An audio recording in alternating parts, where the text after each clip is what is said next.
Vamos ao tema de hoje. Vai tudo bem com a sua família? Pergunta para a pessoa que está ao seu lado aí, vai tudo bem com a sua família?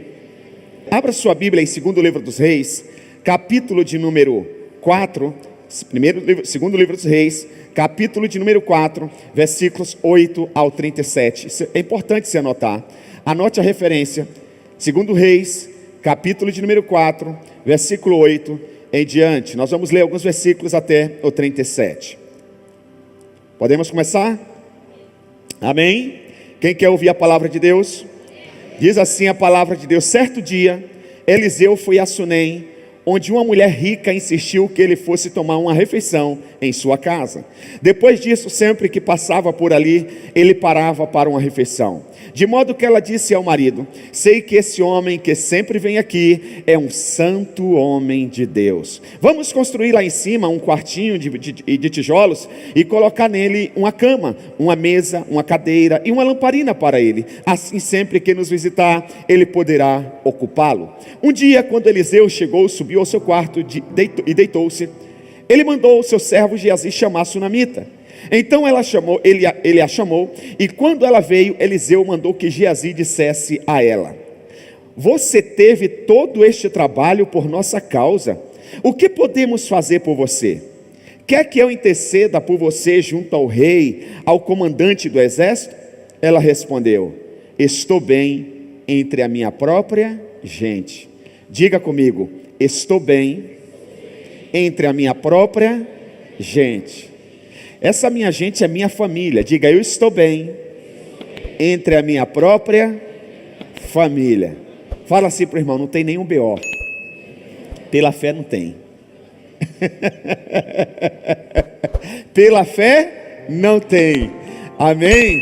Estou bem entre a minha própria gente. Mais tarde, Eliseu perguntou a Geazi: o que se pode fazer por ela? Ele respondeu: bem, ela não tem filhos e seu marido é idoso. Então Eliseu mandou chamá-la de novo. Geazi a chamou e ela veio até a porta. E ele disse: por volta desta época, no ano que vem, você estará com um filho nos braços. Ela contestou: não, meu senhor, não iluda a tua serva, ó homem de Deus. Mas como Eliseu lhe dissera, a mulher engravidou, e no ano seguinte, por volta daquela mesma época, deu à luz a um filho. O menino cresceu, e certo dia foi encontrar o seu pai, que estava com ceifeiros. De repente, ele começou a chamar o pai, gritando: ai minha cabeça, ai minha cabeça. Então o pai disse a um servo: leve-o para a mãe dele. O servo o pegou e o levou à mãe. O menino ficou no colo dela até o meio-dia. Quando ele morreu, o menino, aconteceu o que com o menino? Aconteceu o que com o menino? Ela subiu ao quarto do homem de Deus, deitou o menino na cama, saiu e fechou a porta.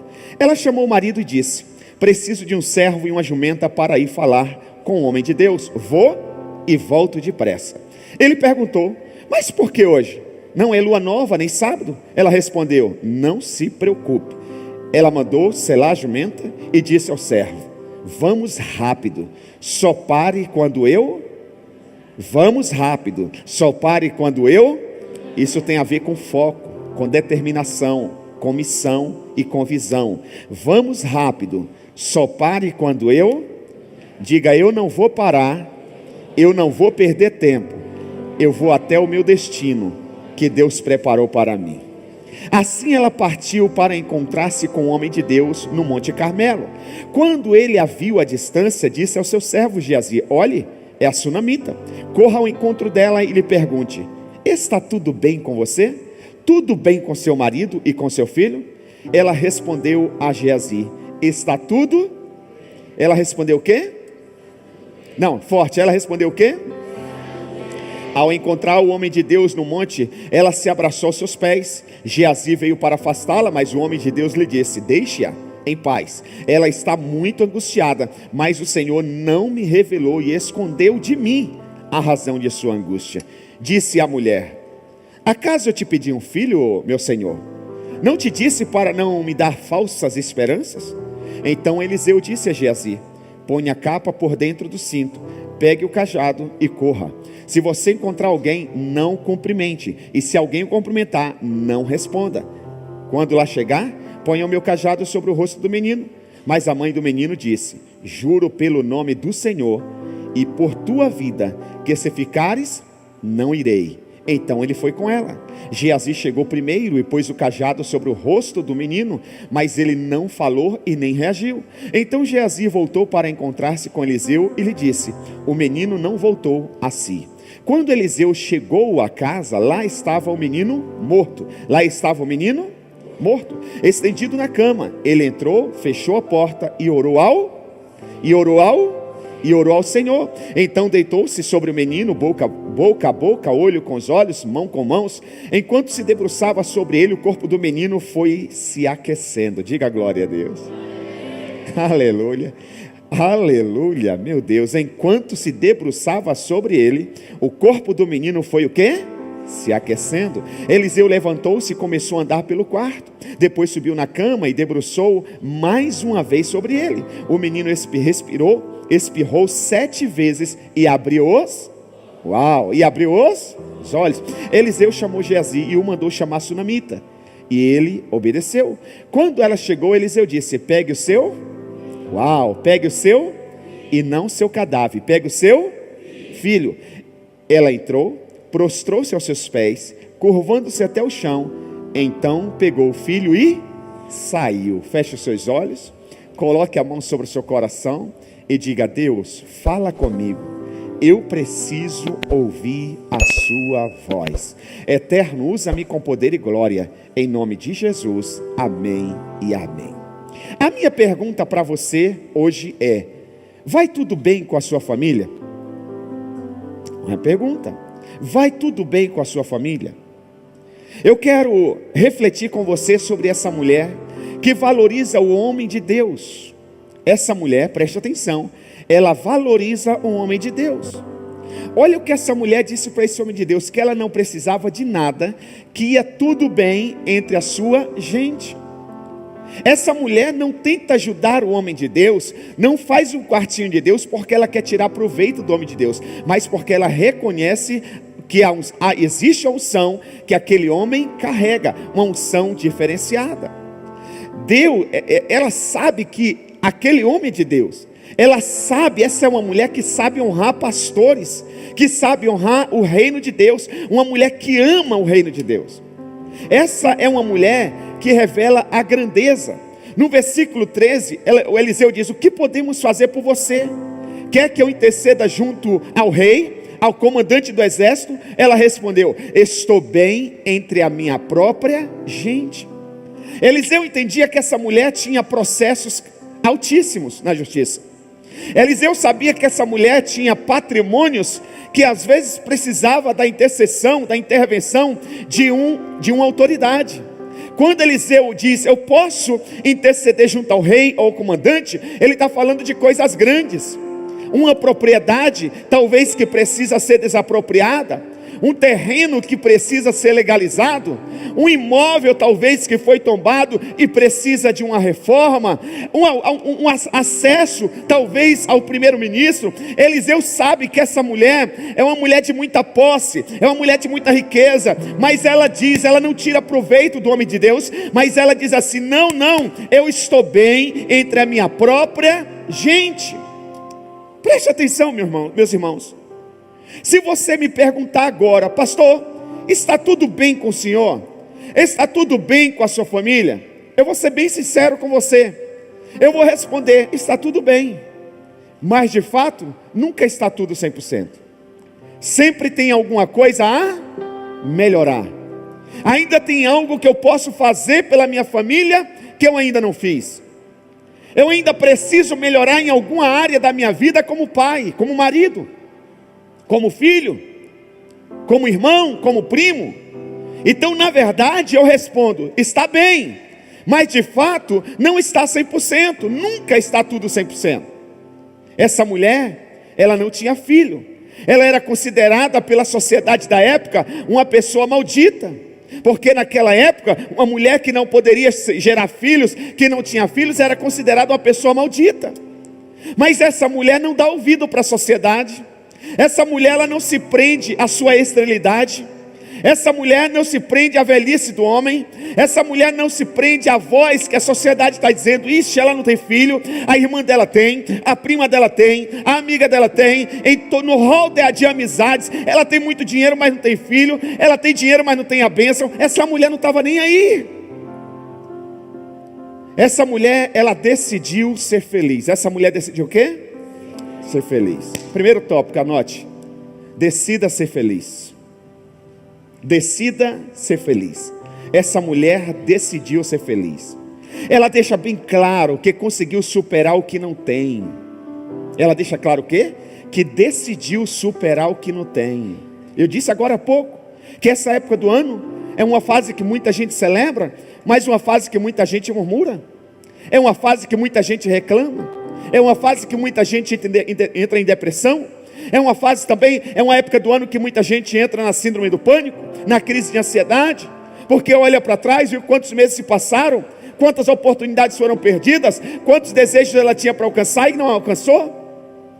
Mas essa mulher, ela decide ser feliz. Ela deixa bem claro que conseguiu superar o que ela ainda não tinha. Mesmo sem poder ter filho, ela decide ser feliz. Segundo Reis 4:13, Eliseu mandou que Geazi dissesse a ela: você teve todo este trabalho por nossa causa, o que podemos fazer por você? Quer que eu interceda junto ao rei ou ao comandante do exército? Olha a resposta dela mais uma vez. Ela respondeu: estou bem entre a minha própria gente. Irmãos, preste atenção. Esse texto mostra-nos que temos que conhecer a teologia do sofrimento. Às vezes a gente quer conhecer somente a teologia da prosperidade, da abundância, e não do sofrimento ou da escassez. Preste atenção: se nós não aprendermos a viver com sofrimento, não vamos saber viver com alegria. Se nós não aprendermos e não a saber a lidar com o sofrimento, nós não vamos saber viver com alegria. Preste muito bem atenção nisso aqui, por favor, anote. Sofremos por causa do pecado muitas vezes. Muitas vezes o nosso sofrimento é resultado dos nossos pecados. Romanos capítulo 6, versículo 23 diz: pois o salário do pecado é a morte, mas o dom gratuito de Deus é a vida eterna em Cristo Jesus nosso Senhor. Então o sofrimento pode ser também resultado do pecado. Sofremos muitas vezes por causa de outras pessoas, por causa da escolha de outras pessoas. Quantas vezes já vimos na televisão uma família sofreu um acidente, um homem bêbado vinha dirigindo na contramão, bateu no carro e toda a família morreu, estava voltando da igreja, por exemplo. Essa família vai sofrer, essa família vai ficar em luto, mas não por causa das escolhas delas, mas por causa da escolha de outras pessoas. Tem coisas, irmãos, que fogem do nosso controle. Sofremos muitas vezes porque Deus quis que sofrêssemos. Sofremos muitas vezes porque Deus quis que sofrêssemos. Muitas vezes o plano de Deus para nós passa por um caminho de dor. Olha o que diz Filipenses capítulo 1, 29. Pois a vocês foi dado o privilégio de não apenas crer em Cristo, mas também de sofrer por Ele. Então nós precisamos, preste atenção, pedir a Deus a capacidade de discernimento, sensibilidade espiritual, para entender o sofrimento que estamos vivendo, se é resultado do nosso pecado, se é fruto da escolha de outras pessoas que nós não temos controle, ou se é permissão de Deus, para alcançarmos o nosso propósito, para chegarmos ao nosso destino. Tudo bem até aqui? Está fazendo sentido para vocês? Vamos continuar. Essa mulher, ela venceu. Agora, o que essa mulher não fez para vencer? Que se você se encontrar agora com um cara que você considera vencedor, de sucesso, bem sucedido, você vai perguntar assim, o que você tem feito para dar certo na vida? Correto? Mas uma pergunta importante é, o que você não tem feito para dar certo? Porque se você faz o certo, mas também faz o errado, você vai ficar empatando. Vai ficar trocando 6 por meia dúzia. É aquele crente que não se desvia, mas que também não sai da igreja. mas também não dá nenhum fruto. Está ali, recebe a palavra, dá glória a Deus, aleluia, ora, pede a oração, faz a campanha, mas amanhã gasta tudo no pecado. Tem uma semana terrível que não parece que é crente. Então aí daqui a pouco, quarta-feira ele vai na célula, recebe lá uma oração, dá uma abastecida, e quinta-noite de novo, dá uma melhorada até domingo, e assim vai. Só que Deus não tem só isso para nós, Ele tem muito mais. A Bíblia diz que o justo vai florescendo de glória em glória, dia após dia, até chegar à estatura de varão perfeito. Então o que essa mulher não fez para vencer? Primeiro, anote, por favor. Ela não fez piorar a situação.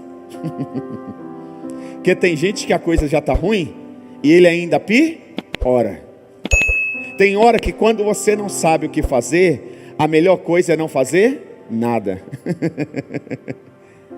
Se você não sabe o que falar, fica quieto. Se você não sabe consertar, não estrague ainda mais.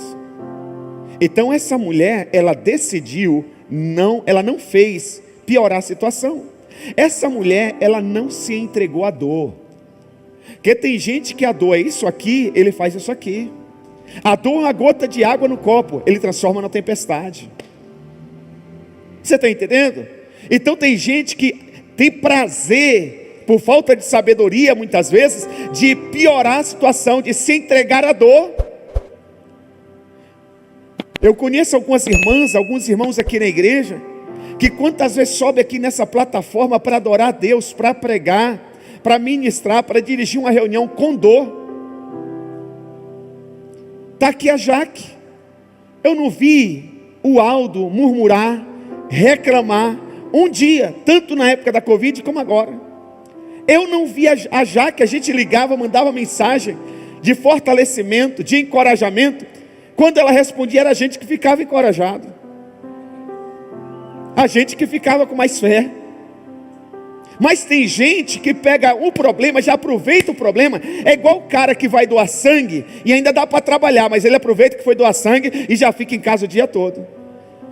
Ele se entrega a meio litro de sangue. Quanto litro de sangue o cara tem no corpo? Doutor, cadê as médicas aí? 5? 10? 5? Tá bom, 5 litros. O cara tira meio litro e ele, eu vou morrer, preguiçoso. Geralmente quem ri é porque se entrega. Brincadeira. Olha aqui, não se entregue à dor. Fale para a pessoa, não se entregue à dor. Minha mãe, ela tem muitas complicações na área da saúde às vezes. E quantas vezes a gente vai visitá-la, ela está em observação e está internada, está numa crise asmática, uma crise de diabetes ou pressão alta, e a gente pensa por um tempo assim, meu Deus, agora eu acho que... Aí daqui a pouco a gente vira as costas, o médico diz, está melhor. Aí a gente pensa assim, amanhã eu vou visitar a mãe. Quando a gente vai amanhã, ela já está na rua vendendo as coisinhas dela. Está nem aí. Aí, mamãe, você tem que ficar em casa se recuperando. Meu filho, eu vou me entregar a doença nada, eu estou viva. E vai. Aquele toquinho de gente, para cima e para baixo. Não sabe nem escrever. Aí ela vende o negócio e fala, escreve aqui quanto você deve e o que você está comprando. É assim. Mas vai ficar atrás do pagamento para você ver. Atrás do pagamento. Não sabe ler nem escrever, mas fazer conta é uma beleza. Olha aqui. Essa mulher deve ter chorado muito, mas ela foi buscar a Deus. Essa mulher deve ter chorado. Gente, ela não podia ter filho. O homem de Deus libera uma palavra. Um ano depois ela está com o filho no colo. A criança cresce. Você imagina quantas memórias essa mulher não tinha dessa criança, porque era uma família rica. Quem sabe já tinha ido várias vezes na Disney da época. Em muitos shoppings da época. Já tinha comprado muitos camelos novos para aquele bebê. De repente a criança morre. O marido não está presente. Ele não fazia parte do HFC. Porque se ele fizesse parte da mentoria da HFC, ele não diria, leva a criança para a mãe dele. Ele levava a criança para o hospital. Entendeu? Ele não passava a responsabilidade para outra pessoa. Ele assumia a responsabilidade. A HFC é assim. Mas ele diz, manda, o dinheiro para ele é mais importante. O campo para ele, o trabalho para ele é mais importante do que a saúde do filho. Ele manda, ele não sabe como o empregado levou o filho. Ele não sabe se o empregado deu recado direito ou só deixou a criança lá. Ele não sabe de nada. Essa mulher deve ter chorado muito, mas mesmo chorando, mesmo se rastejando, mesmo fraca, mesmo com o filho morto, ela vai buscar Deus. Tem gente que muitas vezes, por uma luta desse tamanho, pastor, não posso ir no culto. O cara mora em Bragança, tudo aqui, o mais longe é 10, 15 minutos. O trânsito assim terrível, você fica 10 minutos e olhe lá no trânsito. O cara diz, eu não vou porque o trânsito está pesado demais. Não sabe de nada, coitado. Essa mulher, mesmo chorando, ela vai buscar Deus. Essa mulher não foi procurar culpados pela morte do filho. Sabemos que o marido deixou a desejar, mas ela não joga na culpa do marido, nas costas do marido. Quando ela encontra o marido, ela diz, eu preciso de um jumento. Rapidinho, separa o servo aí. Ei, mas não é época de você ir lá, eu vou e volto rápido. Essa mulher é uma mulher determinada, eu volto rápido. Ela disse, eu vou atrás do homem de Deus. Ela não fica buscando culpado, irmãos. Você quer sair dessa? Não fique buscando culpado, não. Você quer melhorar na vida? Você quer que a sua família seja salva? Você quer libertação para os seus filhos? Não fique arrumando culpado. Você quer ser bem sucedido em todas as áreas da sua vida? Não fique buscando culpado, não. Vá buscar Deus. Vá buscar Deus. Essa mulher não foi procurar culpados pela morte do filho. Essa mulher foi procurar o profeta. Essa mulher não ficou amargurada dizendo, Deus me abandonou. Essa mulher não perdeu a esperança. Mais uma vez eu lhe pergunto, como você está com a sua família? Essa mulher mesmo sofrendo diz, vai tudo bem. Por que você acha que as coisas ruins não podem acontecer com você? Por que você acha que as coisas ruins não podem acontecer com a sua família, só com a família do outro? Por que Deus fez isso comigo? Com outro pode fazer, com você não? Você precisa entender por que você está passando por isso. Quem está te gerando isso? Busque a Deus, porque independente do porquê e de quem gerou, Ele tem a resposta para você. 5 coisas que essa mulher fez, 5 coisas que todos nós temos que fazer ao enfrentar problemas, dificuldades e crises. 5, próximo. Primeiro, essa mulher reagiu. Essa mulher fez o quê? Reagiu. Irmãos, na hora da crise, decida reagir. Está dentro de você a capacidade de reagir. Casamento está em crise? Busca ajuda. Vem fazer o Casados para Sempre. Vai para uma célula. Encosta ao lado de uma mulher de Deus, de um homem de Deus. Peça conselhos. A coisa está difícil, homem. Vem para a oração dos homens. Se una a outros homens. Hoje eu achei tão lindo, um homem deu um testemunho, não lembro o nome dele, mas ele é o primo do Rafael Miranda. Eu disse, alguém tem algum testemunho que quer compartilhar como resultado da nossa reunião? Ele levantou a mão e disse, eu. Ele disse, é a 5ª vez que eu venho na reunião, eu sou primo do Rafael, sou convidado dele. Eu tinha um problema crônico no joelho, já fiz tratamento disso, daquilo, nenhum médico, nenhum remédio deu jeito. No primeiro dia que eu vim aqui, todo mundo de pé, eu queria sentar, mas não mandou sentar, eu fiquei de pé. Só que tem um detalhe, depois daquele dia, meu joelho não doeu nunca mais. Foi ou não foi? Nunca mais. Se esse cara ficasse dormindo quando foi convidado, talvez estaria com a dor. Talvez, quem sabe, teria que passar por uma cirurgia, ficaria com sequelas. Mas ele veio se unir a homens de Deus. Nós não sabíamos do problema, mas Deus sabia e Deus operou, porque onde Deus está, milagres acontecem. Então se una a homens de Deus, caminhe com homens de Deus, reaja. Jeremias 33:3, clame a mim e eu responderei, e lhe direi coisas grandiosas e insondáveis que vocês não conhecem. Segundo, faça um plano. Essa mulher fez um plano. Olha aqui, a criança morreu. O que eu faço agora? Olha aqui, vou na funerária, aciono o meu plano da funerária, chamo meu marido, ligo para minha família vir para o velório, ou coloco o meu filho no quarto do homem de Deus? Chorar não vai adiantar, chamar a minha família para o velório não vai ressuscitar. Só tem um homem que eu conheço que tem a resposta que eu preciso, é o profeta. tranca o menino no quarto. Eu acredito que ela tranca o menino no quarto porque lá o marido não podia entrar. Um parente que chegasse não podia entrar, ela tinha chave. Porque se alguém chegasse antes dela, nesse meio tempo que ela vai atrás do profeta, poderia chamar a funerária, poderia cortar o menino, poderia balsamar o menino. Ela diz: eu vou deixar ele seguro, porque eu sei que esse menino, um milagre vai acontecer. Ela fez um plano. Quando o marido chega, ela já disse: olha, pega o jumento, eu preciso de um servo. Ela disse para o servo: vá rápido e não pare, só quando eu mandar. Tem gente que está parando antes do tempo. Tem gente que está falando demais, parando para conversar, está se distraindo. Deixa eu te falar, você tem que ter um plano. Entendeu? Eu tenho um plano, como fez Neemias. O que estamos construindo é coisa grande, não podemos parar. A obra é grande e não podemos. A sua família tem um valor precioso, você não pode parar.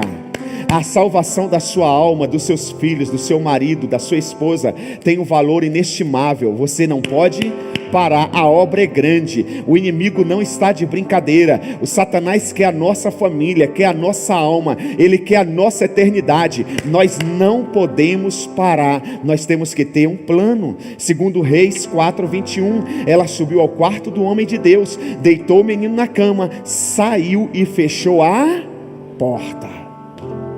Terceiro, essa mulher, ela olhou para Deus. Gente, tire os olhos do problema e olhe para Deus. Ela foi ao profeta que representava Deus. Essa mulher, ela fez, e nós temos que fazer como Jacó. Em Gênesis capítulo 32:26, então o homem disse: deixe-me ir, pois o dia já desponta. Mas Jacó lhe respondeu: não te deixarei ir, a não ser que me abençoes. Existe uma sentença para você, é ser abençoado. Você nasceu para vencer, você não pode readar a mão disso, irmãos. Eu já dei exemplo aqui de algumas pessoas que já chegaram para mim no passado e falaram: pastor não, Isaac, e se a Andréia te trair? E se ela te deixar? Não existe essa possibilidade. Nós casamos para viver juntos até que a morte os separe. E se o teu filho? Não tem, meu filho não vai desviar, minha família não vai desviar. E não tem essa possibilidade, irmãos. Olhe para Deus, de lá vem o meu socorro. Nós nascemos para vencer. E se eu não conseguir pagar esse carro, quem disse? Se foi Deus que te deu saúde, te deu capacidade, você vai pagar. E se eu mudar de emprego, e se eu abrir essa empresa e não der certo? Não tem possibilidade. Se essa não der certo, é porque Deus tem uma melhor para você, meu irmão. Quando Ele abre uma porta, ninguém pode fechar. Mas também quando Ele fecha, ninguém pode abrir. A última palavra é a dEle. Se olharmos somente para os problemas, não venceremos. Precisamos ir até Deus. Nós somos aquilo que nós olhamos. Diga: eu sou aquilo que eu olho. Se você olhar para os problemas, você será um problema. Se você olhar só as trevas, sua vida será escura. Se você olhar para a luz, será iluminado. Se você olhar para Deus, saberá que não está sozinho. Aleluia. A pergunta do profeta para a mulher serve para nós hoje. Deus está nos perguntando: o que posso fazer por você? O que posso fazer por você? Eu atendi um irmão querido essa semana. Ele ficou 8 anos afastado dos caminhos do Senhor. E eu conversando com ele, disse: pastor, um dia de grande aflição, não sabia o que fazer. Na madrugada eu dobrei o joelho e disse: Deus, me ajuda, mostra o que está acontecendo na minha vida. Eu não estou suportando, eu não estou entendendo. Poxa Deus, seja comigo. Ele disse que ouviu de uma forma audível, só estava ele em casa. Ele disse que ouviu assim, Deus dizendo: fulano, eu sempre estive com você e estou com você. Foi você que deixou de falar comigo, foi você que me abandonou. Aí ele se reconciliou com Deus naquela noite. No dia seguinte, na manhã, através de uma criança, Deus deu a resposta que ele precisava.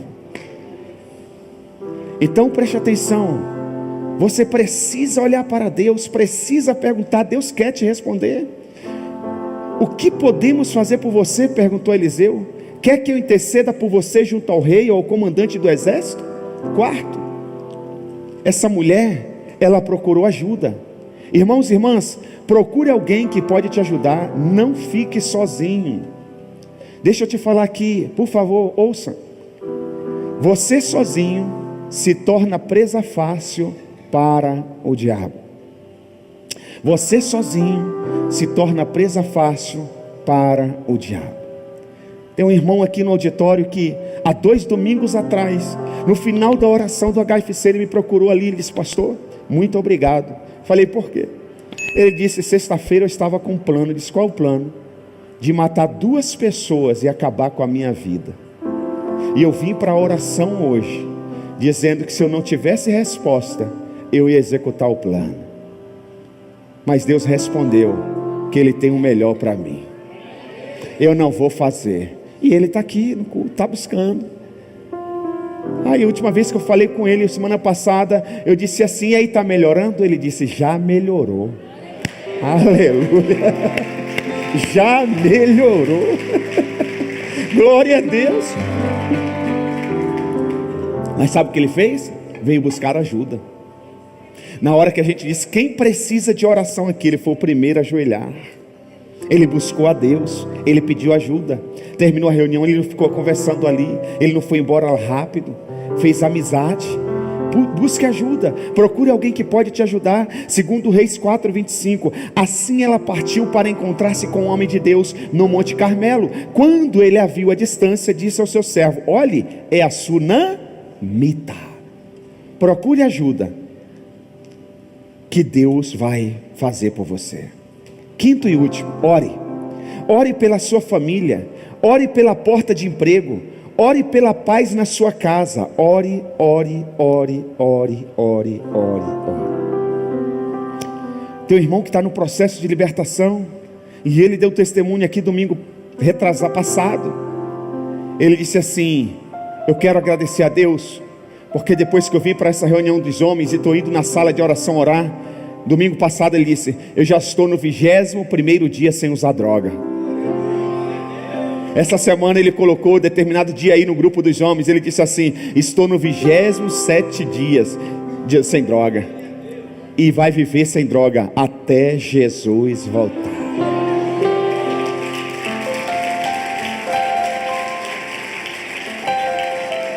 Ontem eu estive com a mãe dele, e a mãe dele disse assim: pastor, ele não fala de outra coisa a não ser da sala de oração. Ele chega da sala de oração, ele diz: mãe, lá é demais, mãe, mais a sala de oração. Aí você não vê a hora passar. Esse homem está orando, está orando, está orando. Enquanto ele orar, ele vai permanecer de pé. Enquanto você orar, Deus vai continuar fazendo. Enquanto você orar, Deus vai continuar trabalhando. Então ore, ore, ore, ore, ore, ore. Lamentações 3, versículos 5 e 56 diz: clamei pelo teu nome, Senhor, das profundezas da cova, tu ouvistes o meu clamor. Não feches os teus ouvidos aos meus gritos de socorro. Clame a Deus. Salmo 141, versículo 1 e 2 diz assim: clamo a ti, Senhor, vem depressa. Escuta a minha voz quando eu clamo a ti. Seja a minha oração como incenso diante de ti, e o levantar das minhas mãos como a oferta da tarde. Clame a Deus, ore. E para encerrarmos, João 16:33, neste mundo, disse Jesus, vocês terão o quê? Aflições, contudo tenha ânimo, eu venci o mundo, disse Jesus. Gente, presta atenção aqui. Deus não engana ninguém, Deus não ilude ninguém. Jesus disse que nesse mundo você vai ter aflições, vai ter lutas, vai ter desemprego, vai ter doença, vai ter gente te criticando, falando mal de você, você vai se sentir injustiçado, vão te apedrejar. Mas Jesus disse: ânimo, não desanima não, porque a sua vitória está em mim, e eu já venci o mundo. Ânimo, não desista, não pare, não recue, avançar sempre. Senhor, mas está doendo. Eu já venci, cola em mim, fica em mim, porque a sua vitória está em mim. Se coloque de pé, por gentileza. A conclusão dessa mensagem, não ande, só se coloque de pé, por gentileza. A conclusão dessa mensagem é: Decida reagir. Primeira coisa é o quê? Decida. Segundo, faça um plano. A segunda coisa é o quê? Faça um plano. Terceira coisa, olhe para cima, que você vai ver o Senhor Jesus. Olhe o quê? Para cima, que você vai ver o Senhor Jesus. Quarto, procure ajuda. Procure ajuda, gente. Sozinho você vira presa fácil do inimigo. Assista esses documentários de animais selvagens. Você vai ver os leões, por exemplo. Eles pegam a presa, eles tentam isolar a presa. Tem uma manada de elefantes, por exemplo. Uma manada de elefantes. Tem 10, 15, 20 elefantes. O leão chega e tenta isolar um elefante. Um elefante. Ele vai empurrando o elefante. A manada fica para trás, ele vai empurrando. A manada fica para trás, ele vai empurrando. A manada fica para trás, ele vai empurrando. A manada fica para trás, ele vai empurrando. Quando ele percebe que aquela presa está sozinha, isolada, ele pega na tromba dela. Vem outro elefante e pega na orelha. Vem outro elefante e pega na outra orelha. Vem outro elefante e pendura no elefante. Vem outro leão e pendura no elefante. Confundi tudo agora. Vem outro leão e pega na orelha. Vem outro leão e pega na juba. Vem outro leão e pendura no elefante. E eles ficam balançando o elefante por horas. O leão não tem pressa. Ele fica balançando. Você pensa que não vai dar em nada. E o elefante fica só igual um bobão. Para lá e para cá. Para lá e para cá. Diga comigo assim: para lá e para cá. Para lá e para cá. De repente ele cai. Aí vem mais elefantes, vem mais leões e come o elefante. Às vezes Satanás põe na nossa mente: não se envolve não, lá vai dar problema, ninguém vai te entender, nem te ligaram, nem notaram a sua falta, disseram que te ama, mas você ficou doente, ninguém veio te visitar. Você está precisando e ninguém vem te ajudar. É melhor você cuidar da sua vida. E você se isola. E você fica como ele é, balançando para lá e para cá. Para lá, igual mosca tonta. Vai ali e vai aqui. Não sabe o que fazer. De repente você cai. Vem o adversário e destrói a sua família. Sozinho a gente não dá conta. Sozinho a gente não dá conta. Como vai a sua família? A sua família está esperando você reagir. A sua família está esperando você fazer um plano. A sua família está esperando você olhar para cima, você ver o Senhor Jesus. A sua família está esperando você pedir ajuda para alguém. A sua família está esperando você orar, porque só Deus, o impossível, só Deus pode fazer. Feche os seus olhos.